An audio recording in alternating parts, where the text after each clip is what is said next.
નમસ્કાર દર્શક મિત્રો, હું છું ચૌહાણ હિરલ. તમે જોઈ રહ્યા છો લોકસામના ન્યૂઝ. તો જોઈએ આજના સમાચાર. મેંદડાથી અમારા રિપોર્ટર ગૌરવકુમાર જોશી સાથે. મેંદડા ખાતે વિનામૂલ્ય નેત્ર નિદાન કેમ્પનું આયોજન કરવામાં આવ્યું. મેંદડા ખાતે વિનામૂલ્ય નેત્ર નિદાન કેમ્પનું આયોજન કરવામાં આવ્યું છે. દર મહિનાની 16 તારીખે નેત્ર નિદાન કેમ્પનું આયોજન કરવામાં આવે છે. આ કેમ્પનું આયોજન રાજકોટ શ્રી રણછોડદાસ ચેરિટેબલ ટ્રસ્ટ તેમજ મેંદડા શ્રી નથવાણી ચેરિટેબલ ટ્રસ્ટના સહિયારા પ્રયાસથી કરવામાં આવે છે.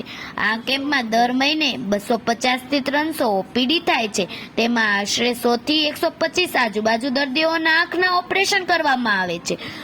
આ કેમ્પ મેંદડાના નથવાણી કોમ્યુનિટી હોલ ખાતે યોજવામાં આવે છે.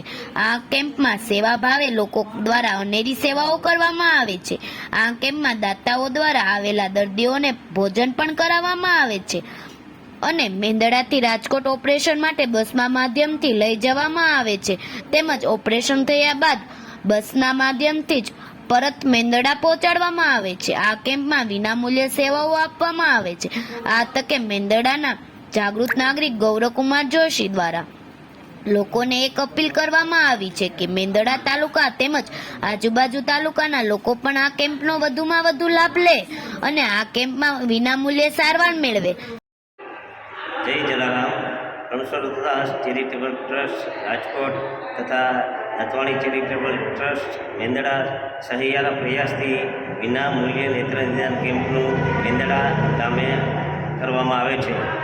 દર મહિનાની 16 તારીખે આ કેમ્પ હોય છે. સવારના 7 થી 11:30 વાગ્યા સુધી આ કેમ્પ ચાલુ હોય છે.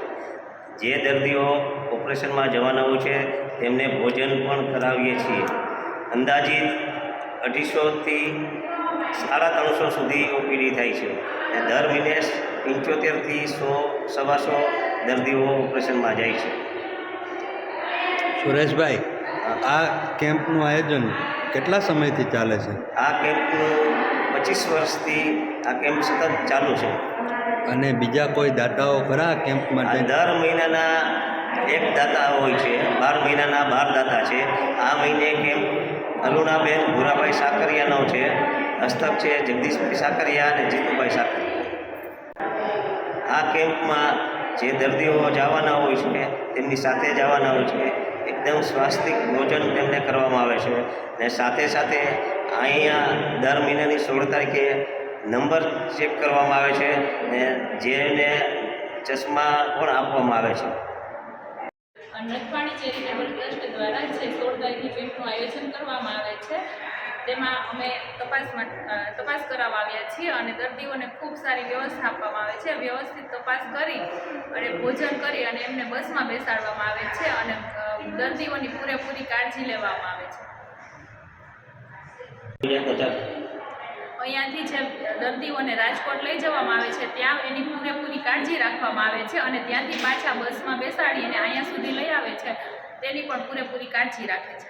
તો ફરી મળીશું એક નવા સમાચાર સાથે. ત્યાં સુધી જોતા રહો લોકસામના ન્યૂઝ.